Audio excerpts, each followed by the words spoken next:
Sa ikalawang pagkakataon, ang sangkatauhan ay humaharap sa panibagong pagsubok dala ng muling pagtaas ng bilang na nagkakaroon ng COVID-19 na lalo pang nagiging mabangis sa paglipas ng panahon.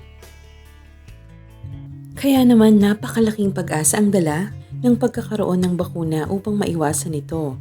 Sa kasamaang palad, hindi lahat tayo ay agad-agad na mabibigyan ng pangontra laban sa sakit. Pero huwag mangamba sapagkat may mga natural na pamamaraan upang mapalakas natin ang ating katawan para malabanan ang iba't ibang karamdaman tulad ng COVID-19 at iba pang variant nito. Isa na rito ang paggamit ng virgin coconut oil. Sa video na ito ay tatalakayin natin ang mga benepisyo ng paggamit ng VCO at ituturo ko rin kung papaano ang napakadaling paraan ng paggawa nito. Simulan natin kung ano nga ba ang virgin coconut oil or VCO. Ayon sa Philippine National Standard for VCO, ito ay ang langis na nakukuha mula sa laman ng bagong bukas na magulang na niyog sa pamamagitan ng mechanical o natural na pamamaraan. Maaaring gamitan ng init ang pagkuha nito o kaya naman ay cold-pressed.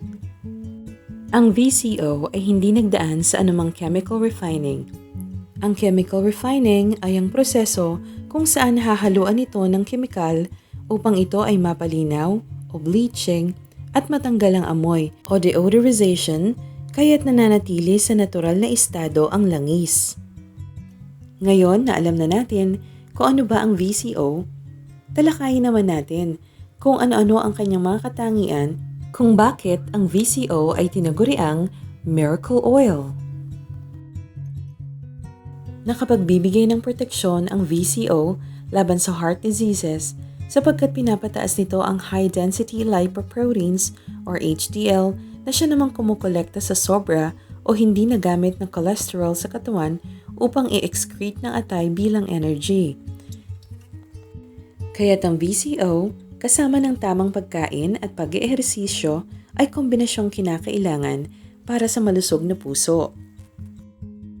Mabilis at malinis na source ng energy rin ang VCO sapagkat ito ay madaling ma-digest at hindi na kinakailangan pang magdaan sa apdo or bile at direktang napoproseso ng liver bilang energy. Ang virgin coconut oil ay nagpapabilis ng metabolism, nagbibigay ng enerhiya at pumipigil sa pagdeposito ng fat sa katawan kahit maaaring maiwasan ng obesity o sobrang katabaan. In-enrich din ito ang nutritional value ng pagkain sa pamamagitan ng pagpapahusay sa katawan na maabsorb ang vitamins, minerals, and amino acid. Katulad ng nakikita nyo sa chart, natatangi ang VCO sapagkat ito ang oil na may pinakamataas na medium chain fat, 64%, na katulad ng fat na matatagpuan sa gatas ng ina na siya namang nakapagbibigay sa mga sanggol ng higit na kakayahan upang malabanan ang mga sakit. Mayaman ang VCO sa lauric acid na nasa 47 to 60% na siyang pumupuksa sa mga virus and bacteria na nasa katawan ng tao. Kaya naman talaga nagpapalakas ito ng immune system. Ayon sa bagong pag-aaral ng Department of Science and Technology, napag-alaman na mahusay ang VCO sa pagpapababa ng nasa 60 to 90% ng viral concentration sa mga pasyenteng tinamaan ng COVID-19. Ayon kay Dr. Fabian Dayret, ang Head of Research ng VCO, kapag nasa katawan na ay nagre-release ang VCO ng compounds na katulad ng monolaurin at lauric acid na may mataas na antiviral at antimicrobial property. Inihahalin tulad ang VCO sa sabon na pumupuksa sa virus sa pamamagitan ng pagsira ng membrane o balot nito. Ngunit dahil hindi maaaring inumin ng tao ang sabon, ang VCO ang siyang pwedeng inumin o ihalo sa pagkain upang magsilbing sabon sa katawan na siyang lilinis dito. Bukod sa nagpapababa ng viral load, Napag-alaman din na mas nagiging matibay ang mga healthy cells sa katawan ng mga pasyenteng mayroong mild cases ng COVID-19 na nakatanggap ng VCO. Ang recommended daily intake nito ay 1 tablespoon every 4 hours o 1 tablespoon after every meal, at least 3 times a day. Ayon pa rin sa kanya, bukod sa VCO, ay maaari ring kainin o inumin ang gata ng niyog sa pamamagitan ng paghalo nito sa pagkain at inumin. Maraming available na VCO products sa market, subalit may kamahalan. Pero huwag mag-alala kung kulang sa budget, sapagkat kahit nasa bahay lang ay maaari tayong gumawa ng miracle oil na VCO. Ituturo ko sa inyo ang dalawang paraan kung paano tayong makakakuha ng virgin coconut oil. Ang una ay ang tinatawag na cold-pressed method. First step, kumuha ng buko. Siguraduhin na ito ay wala pang buwa o yung tinatawag na haustorium. Ang pagkakaroon kasi ng haustorium o buwa ay nangangahulugan ng pagbaba ng oil content at pag-deteriorate ng quality nito. Linisan ito, biyakin, at kudkurin.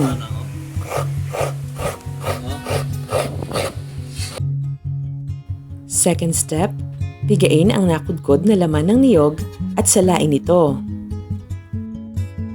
Lagyan ng tubig ang sapal at muling pigain. Pagsamahin ang una at ikalawang napigaang gata ng niyog. Third step, iset aside at hayaang humiwalay ang cocoa cream sa matubig na parte nito.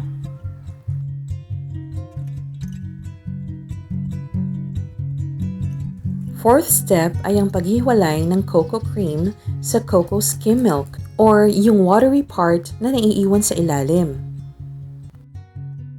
Maaari pa rin i-consume ang cocoa skim milk sapagkat nutritious din ito.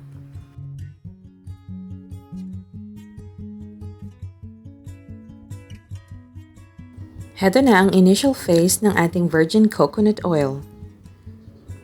Mapapansin na medyo malabnaw pa rin ito, kaya't ilalagay ito sa refrigerator at hahayaan muling humiwalay ang cocoa cream sa cocoa skim milk.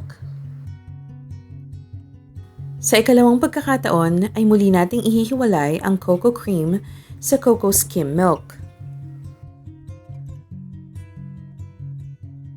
Mapapansin na sa pagkakataong ito ay mas thick na ang consistency ng cocoa cream.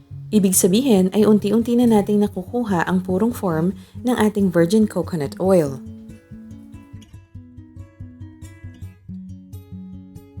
Iset aside sa room temperature upang maghiwalay ang cocoa cream sa cocoa skim milk. Matapos nito ay muling ilagay sa refrigerator upang tumigas ang ating cocoa cream nang sa ganon ay mas madali itong makuha.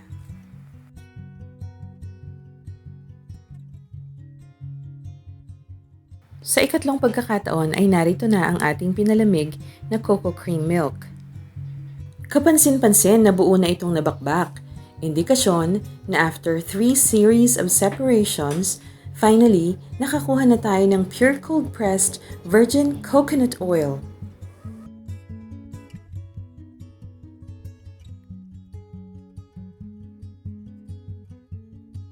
Ngayon naman ay subukan natin itong i-apply. Makikitang agad na nalusaw ang VCO sa initial contact nito sa aking balat. Ito ay nagpapatunay na ang VCO nga ay talagang mataas ang medium chain fat, ang uri ng fat na madaling gamitin ng katawan bilang source of energy. Sa katunayan, kapag kinain ito at lumapat sa loob ng iyong bibig, ay agad-agad itong natutunaw. Pagdating naman sa lasa, para ka lang kumakain ng matabang na ice cream. Ganon din ay taglay pa rin ito ang mabangong amoy ng gata, kaya siguradong magugustuhan kahit ang mga bata. Dumako naman tayo sa isa pang proseso ng pagkuha ng virgin coconut oil. At ito ay sa pamamagitan ng pagluluto ng nai-separate na cocoa cream. Lutuin ang cocoa cream sa mahinang apoy at siguraduhin na hindi magte-turn ng dark brown ang latik. Kapag ang ginamit natin ay mataas na temperatura sa pagluluto, ay magba-brown ng latik at magbibigay ito ng dilaw na kulay sa ating oil. Kapag madilaw, ang langis na nakuha natin ay hindi na ito maikokonsidera bilang virgin coconut oil. Ito na ngayon ang tinatawag na Class B oil. Ang Class B oil ay mas mabilis mag-deteriorate ang quality kumpara sa virgin coconut oil. Pero maaari pa rin naman natin itong i-consume katulad ng paggamit natin sa virgin coconut oil. Actually, ang oil na ito ang gamit namin sa pagluluto ng iba't ibang putahe na siyang nagbibigay ng very pleasant coconut flavor sa aming mga ulam. Ang isang ito ay ginawa ko noong March 3 at magpahanggang ngayon ay hindi nagbabago ang kalidad niya. Mabango pa rin ito at walang maasim na lasa. Hayan, sana naman ay na-inspire ko kayong gumawa at gumamit na rin ng virgin coconut oil. This is Mama Jo saying, maaaring pangalagaan ang kalusugan sa natural na pamamaraan. Please like, subscribe, and share, and thank you for watching!